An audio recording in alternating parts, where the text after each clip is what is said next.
Well, it's lovely to be here this evening, and thank you, Kevin and Michael, for the invitation to do Thanks, the talk. Cliodhna. Yeah. I'm really delighted. Can you hear me okay? Yeah.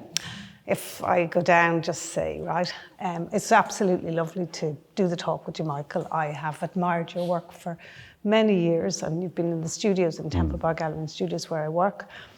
And I suppose it's 5 years since your last exhibition anyway, but I just want to say from the beginning that what I love about your work is the way you concentrate on your subject, and that's elegant and spare and strange, and you make the kind of work that I want to look at, and it transmits a sense of wonder.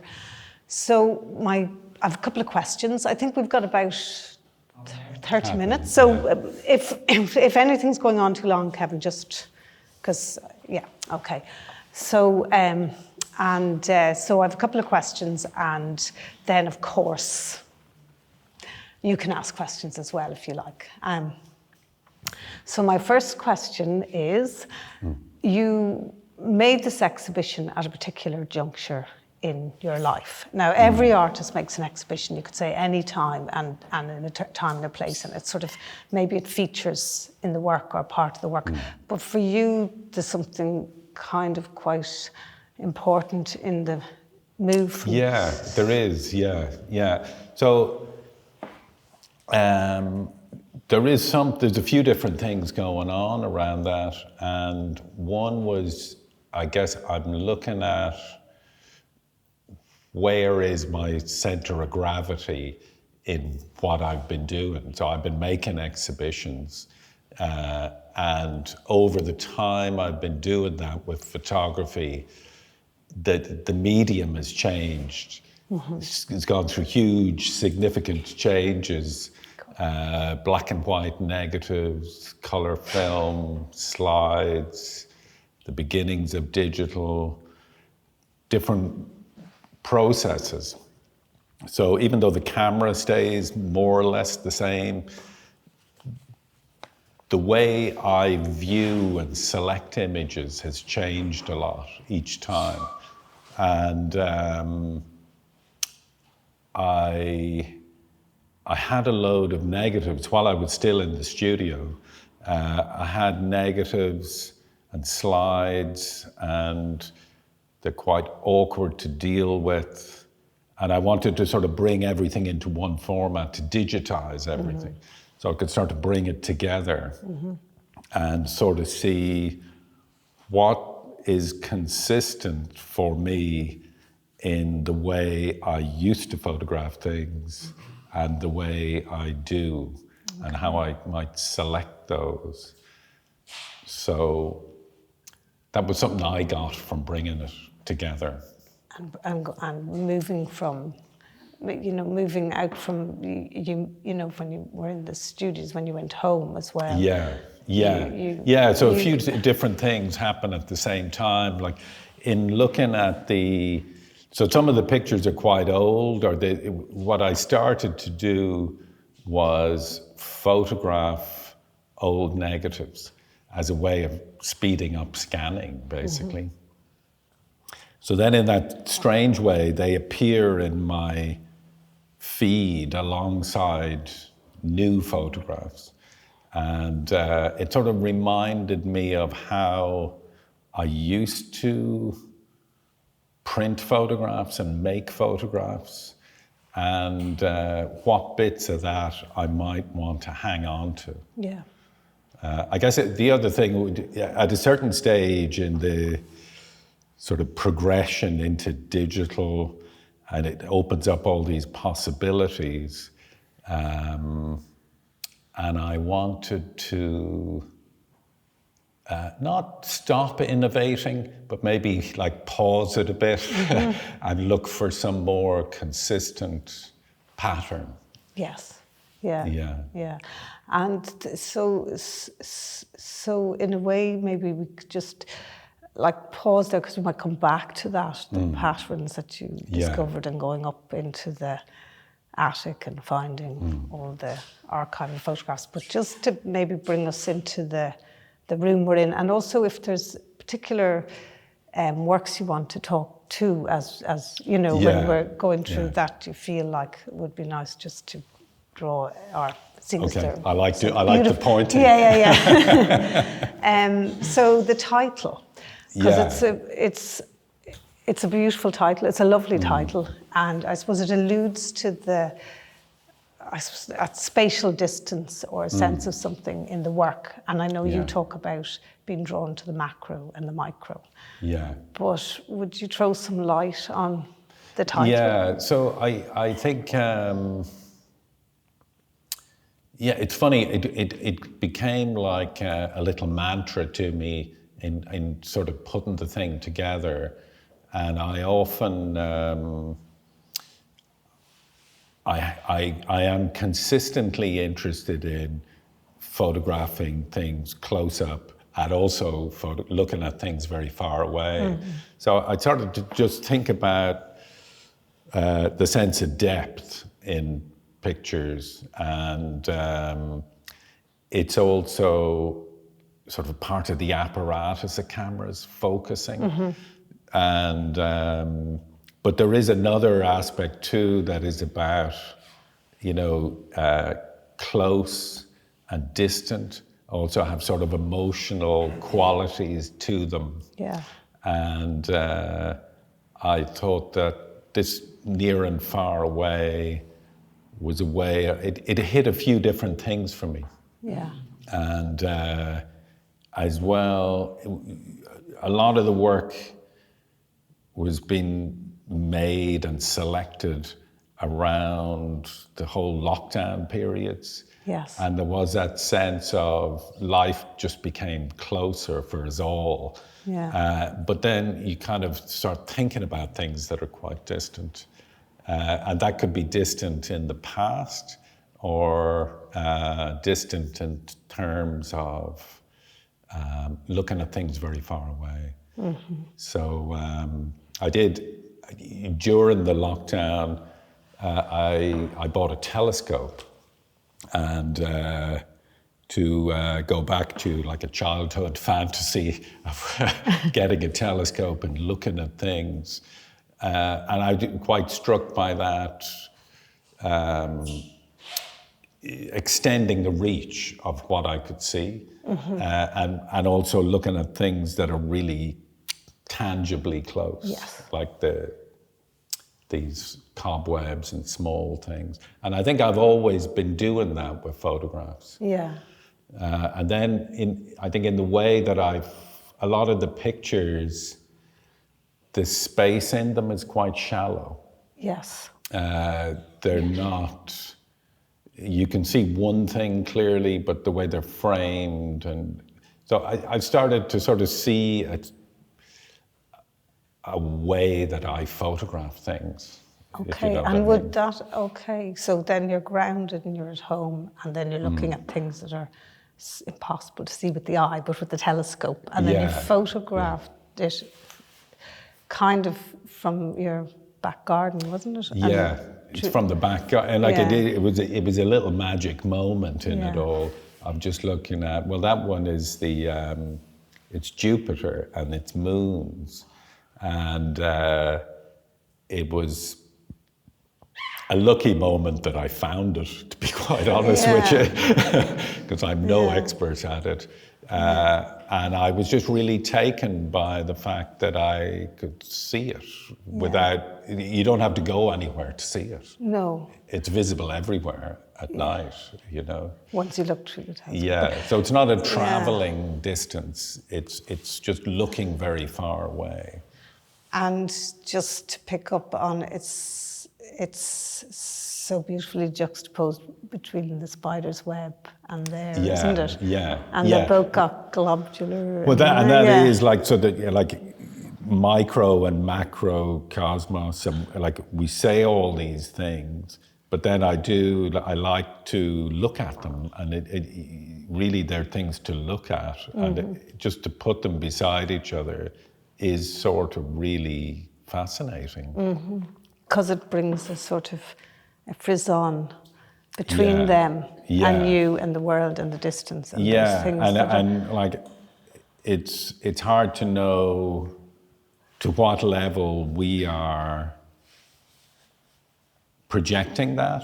You know, is everything out of our reach made of little circles? Yes. Or are we projecting that out into the world? Yes. Some sort of sense of unity in things that we can't comprehend. Yes. And it's somewhere between the two. Yes. I like that because it's sort of like, you kind of have, you hover around that sense of knowing and unknowing and believing and those you touch in. And one of the things that you spoke about, but it's again so present in the work, as the kind of when you at this point, so you've been making work for whatever period of time, exclusively in photography, but now you go home and you're held by the pandemic and anyway, and you've moved out of the studio, and then you're also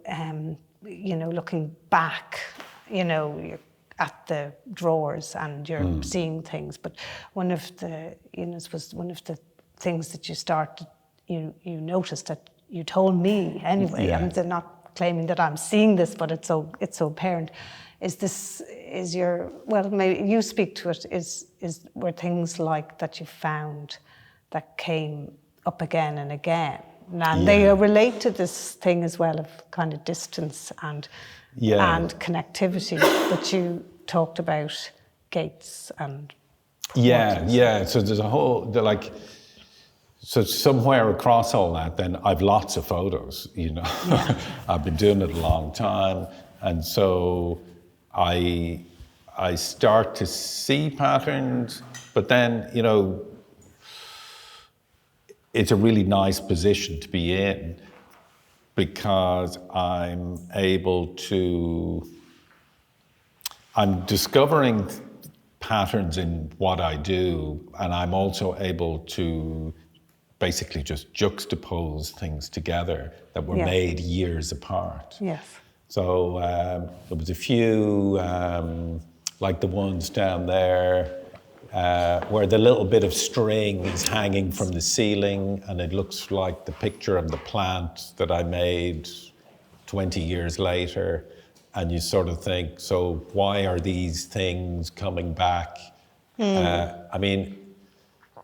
So the work kind of becomes a mirror to me, but it's also, in the same way, it's also really there. There are these recurring patterns in things. Yes. And even just, I don't need to know what the answer is. No. And as you say, it's just fascinating to look at. Yes. And there's some meaning in it that the things seem nearly to fit together. And I think, in a way, without going too far off on another tangent, but there was some sense where I thought I want to leave them to be a bit truer to their separateness. Yeah. And not kind of meld them together, but just by putting them together, it draws attention to something. Yeah. If that makes sense. Absolutely. So in a way, absolutely. And I think one of the things because in a way you made new work for this exhibition, you make new work out of old work, and then you brought old work in, and then you have printed them onto aluminium. So that is also, you've got but there's a sort of an arranging and curatorial dimension to the way that you have put this exhibition together. Yeah, which I enjoy doing that part of it. And even the making of the work is, photography in general, it's a very two-step process. So one is I go out with a camera, or I stay in with my camera, and I, press a button.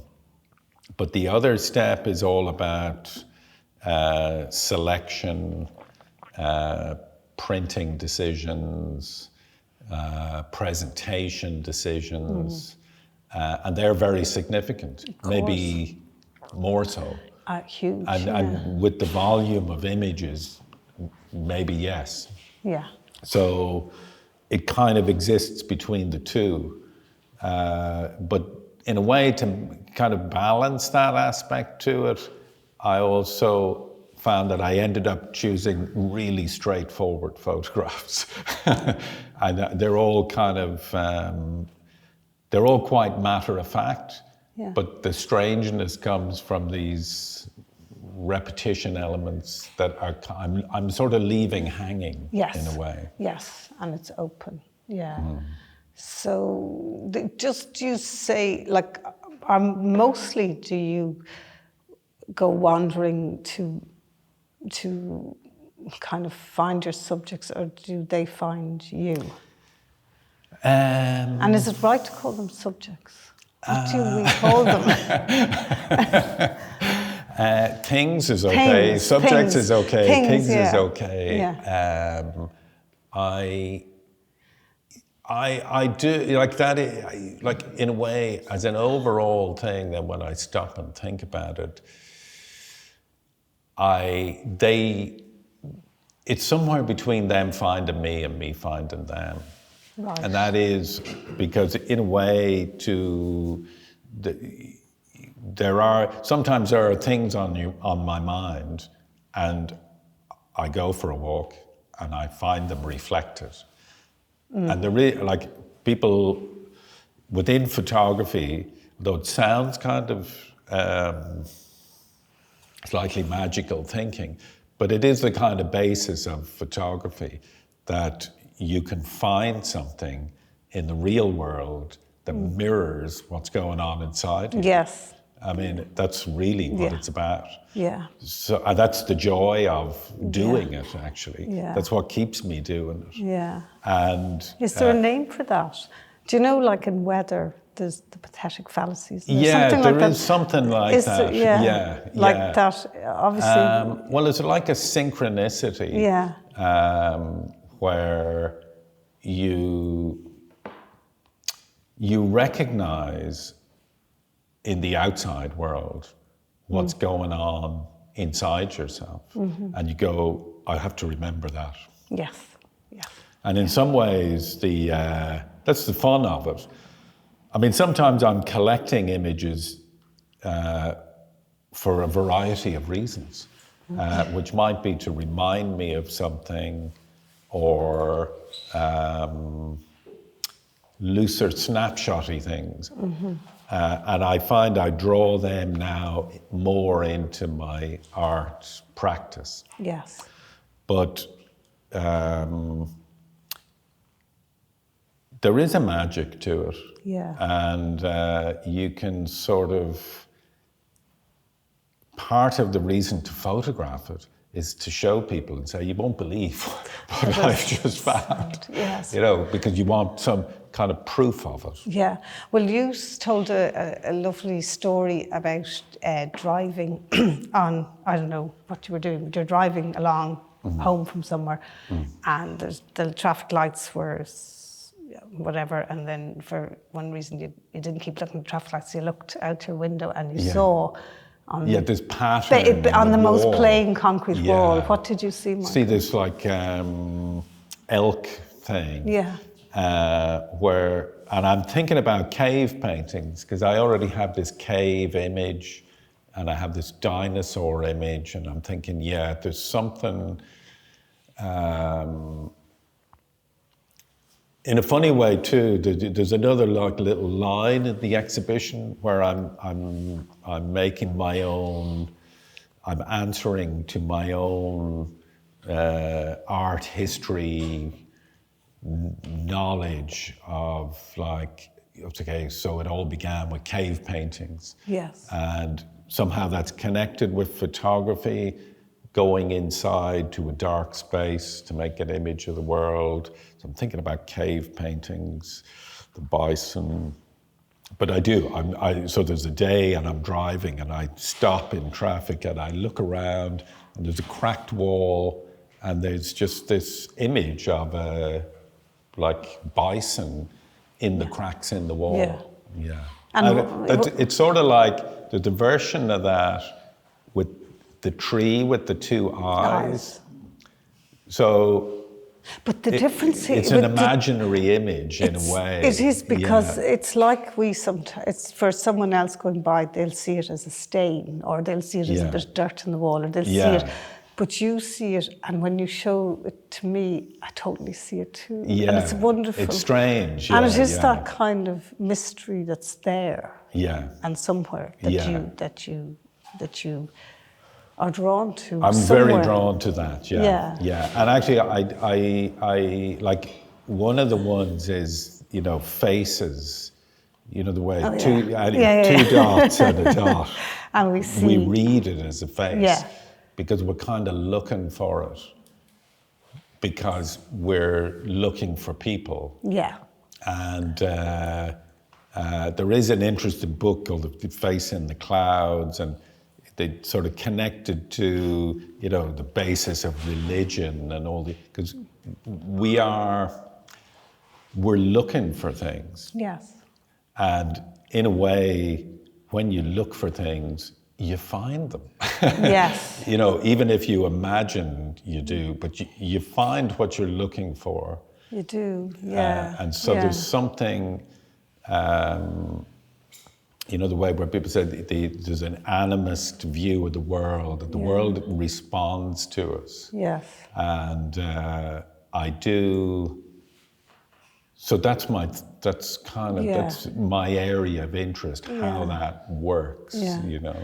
Yeah, I kind of get that, because we go around so much with our busy lives and lots of little fiddles in the head, and also, but if you have those moments of just, as people talk about, being there or taking things in or whatever it is that, you give, anyway, those things, things do. So one thing that I suppose, and you've said it, like what I suppose be interesting maybe just to talk a little bit to Michael is, you settle on something, but there is the background, and the backgrounds play a part, even if but they're very important. They're how they hold the work together. And sometimes it's a beautiful blue with with kind of flattened out.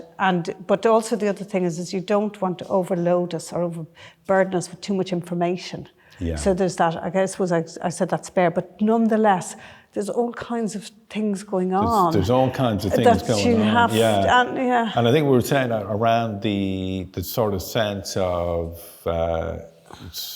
making work in the studio. And I start to, like in film, they talk about mise en scène as a big thing.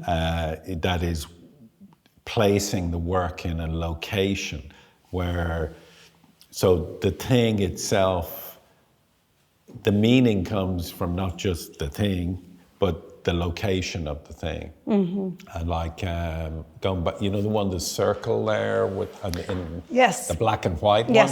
So really, like, it could be a drawing on a piece of paper, but the floorboards kind of signify attic, and the way the floorboards change their layout, there has to be a wall under it. And so there's a whole kind of implied house. So it's a drawing of a circle that doesn't quite match, but it's also a story about where it came from. So would you like, or do you think about that us looking at the images, that's somewhere we want to push into beyond them? Do you know? So it's the thing itself, but then it's also where your mind goes when you follow that train of thought. Like another one that we looked at Yeah. was the again an earlier one, the dinosaurs. The two dinosaurs. The kind of yeah. diptych there, which is Yeah, fascinating. it's funny that I'm counting that as what I loosely call a more snapshotty picture of my own. Yeah. And but there's a door in the background, and a window in the second photo, and it sort of places it, and it gives it a feeling. Yeah. It's not connected to the subject of the dinosaur, but it places it in a sort of lived, domestic. You can feel the thing was just made on the table, and there's a cup, and Yeah. I started to, as I put it together, and I consciously thought about with a lot of, there's a sort of sense of different houses that become some imaginary house. So if there's like the moon and Jupiter, and then there's the spider's web, but we kind of live in these boxes called Yes. houses, Yes. and it's a scale that we live on, Yes. sort of. Yes, yes, yes. Maybe with a little garden there. Yeah. And so that's a recurring thing. And you were saying it earlier, there's also like the door. So there's a lot of entrances. There's the pillar gateways. Yes. The cave. Which is a kind of a doorways, portal gateway as yeah, well, yeah. isn't it? Yeah. Yeah. So I actually then started Thresholds. to sort of think about those settings as something that I'd kind of go looking for, and that rather than always thinking about an antiseptic environment, it's like it gives it an automatic feeling mood. Yes. Yeah. Yeah. Yeah. Very, very There's nice. one, Yeah. on a doorway there. Sorry, Elaine. Yeah. But it's like, so really the subject beautiful. the subject of the thing is the shadow, Yeah. but within that it's a door, and it's a kind of an old door with paint on it, and there's a little marks on the door where we marked April, my daughter's height as she grew from like 5 to 7. So there's a lot of information as well so we have the subject, Yeah. but behind the subject there's these other little clues. stuff But in it's the world. never overloaded, and you can take it. Yeah. And then there's a quality of light that you have Yeah. in your work. It changes obviously with Does change. with the one you're doing and what you're doing and whatever. But that's obviously a big. Well, I guess over time, right? Yeah. I've got good at photography. Yeah. So That's a quote of the night, okay? because I had to. Yeah. And some photographs are more difficult than others. Yeah. And actually, one of the things I've been at it so long that I can't fully separate myself from it. Yes. And so I consider myself to be quite sensitive to light, and watching light and the momentary ways it works. And in photography, I don't really use artificial light at all. Okay. Very rarely. And I, like actually the spider's web too, in a different way, you kind of become, I see a spider's web like everyone. I think that's lovely. I must take a picture. Then there's I realize from looking in the garden that at a certain point after dawn, mist forms droplets. Oh, yeah. It's the time to take it, yeah. So there's a time of day, yeah. And it's at November, between 8:30 in the morning, between 8 and 8:30, that happens. Yeah. And it happens everywhere, but you just have to get the timing right. Yeah. It's not about finding the thing. It's not about going looking for it at 2 in the afternoon. Yeah. It's about a particular moment when it happens. And so there is a sort of kind of ritualistic thing about. So a lot of the photographs are things, I don't have my camera with me all the time. Yeah. So I might see something, Yeah. and then I want to go back to it. Yeah. And it's generally about finding the time of day, Yeah. when the light is right. Yeah. And then you try and then make the other elements happen. So as well as getting so exceptional at photography, you also have got exceptional at a sense of the things that change in front of our eyes in time and in our world. Yeah. So. And that's everything. And that's the byproduct of getting very good at photography. It's also a byproduct of becoming mature.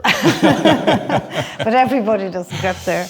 So how are we doing for time? We've another. Yeah, is it time now? Okay. So we won't ask any more questions. Yeah. And so will we ask the floor for a question? Yes.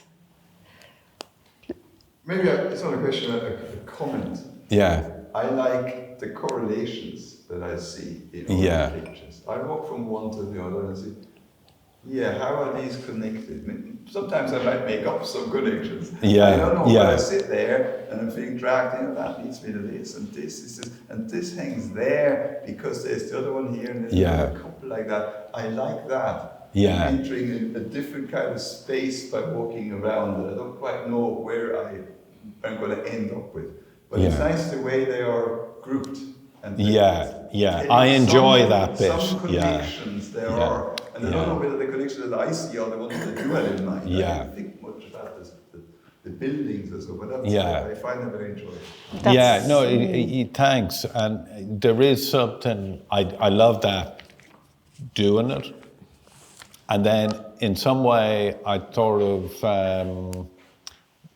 of feel they kind of infect each other, the pictures, because even then when you separate them, they retain some quality of, it's like you can't put two things together. Your mind wants to connect them and go, I see some reason why they're together.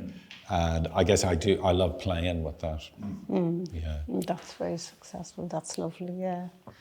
Any other kind? Sorry, a follow-up question. Yes. Your question is, why did you hang them the way you hung them? Sorry, yes. Why did you hang them the way you hung them? Yeah, like why did you exhibition? Sorry, I just put upon you actually. Yeah, okay. I don't know anything, but I'm very curious why you hung them the way you hung them. For me, they're very, very dispersed and very different. Yeah. I can see a little bit of connection, but also following up from what you said, it's just but why even mount them or hang them the way you hung them? Why not smaller, further away or different? You know. Yeah. Do you know what I mean? If you're around it. In a short answer. Yeah. I have to settle on a final way of doing it. So some of them are very tidy, a new leaf and an old leaf, put them beside each other. But then some of them I deliberately leave kind of awkward, and then it's like a puzzle, and you've to come up with your own answer. And some of them I have an answer, and some of them you have a different answer. And in a way, it is open to interpretation. But overall, it's like a card game, but I'm stacking the deck because I know there are certain recurring symbols happening because I can count them. And actually, when you're here on your own, you can count them and see, oh yeah, I keep seeing these doors, and I'm just giving you that one as a clue. And what we make of it, it's really, that's it. Is that okay? Oh, that's up to you. there's a very nice diversity though, isn't there, to the exhibition that I think is really fabulous, you know, and even though there's recurring, but there's diversity and that variance is so nice, Yeah, I just, sorry to, maybe I repeat it, but the last thing I'll say, so I was, in the making of them too, I was aware, when I used to make exhibitions a long time ago, I would start by buying a box of photographic paper of a particular size and print everything on it. And so with these, visually, some of them have a border, some of them don't. And that's like different ways of making photographs over time. And so instead of bringing them all together into one same thing, I'm sort of letting them be in their own moment. And then, you know, it is a puzzle. It is a puzzle. Yeah. And anything other or... I like the idea of the doorways and the framing because, I think it's very interesting. When you look, I don't know, for me, when I take a photo, it's like framing obviously is very important. So when you spend a lot of time focusing on that area, it makes it very special, especially when you take a lot of it to content, like you said about your daughter. That door, That's very emotive one for you, obviously. So it's like it means more than that, and it's like if you spend the time to actually study it and look at it and go beyond what it is. So ideally, I try and do things for a few reasons. I don't really just have a reason, and I stew over them until I can see a few different reasons, and then I think I'm right. But I do second guess myself, you know, and wait until I have, you know, 3 reasons or whatever. Well, as well as that, and maybe if there isn't any other question, we can finish up because I know we're over our half an hour now, but there is something that I thought so very lovely about your work and about work that I suppose you come back to and find really very successful and really is that there are so many little layers and they kind of circle around and they come back to. So there are things that are, you can explore it on so many different levels and in different ways. And some of them come together in your mind and some don't. And I think it's, and you're at a very interesting place and point, Michael, and it's so great to see your work. So great and beautiful exhibition. Thanks, Cliodhna. Wish you well. Thanks for doing that. Really appreciate it. Perfect.